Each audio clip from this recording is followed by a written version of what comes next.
পাগলা মসজিদের দানবাক্সে টাকার সঙ্গে মনোবাসনা পূরণের আকাঙ্ক্ষার বেশ কিছু চিঠি ও চিরকুট পাওয়া গেছে। এর মধ্যে একটি চিরকুট সামাজিক যোগাযোগ মাধ্যমে ব্যাপক ভাইরাল হয়েছে। বেনামি এই চিরকুটে লেখা রয়েছে, পাগলা চাচা, শেখ হাসিনা কোথায়? শনিবার সকাল 7টায় পাগলা মসজিদের 11টি দানবাক্স খোলা হয়। এবার দানবাক্সগুলো খুলে 28 বস্তা টাকা পাওয়া যায়। সঙ্গে পাওয়া যায় এই চিরকুটগুলি, জানিয়ে ব্যাপক আলোড়ন তৈরি হয়েছে।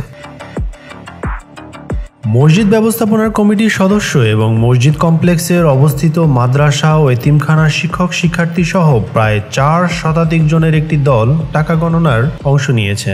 এ সময় বিপুল সংখ্যক সেনাবাহিনী, পুলিশ, অ্যাপিবিএন ও আনসার সদস্য উপস্থিত ছিলেন।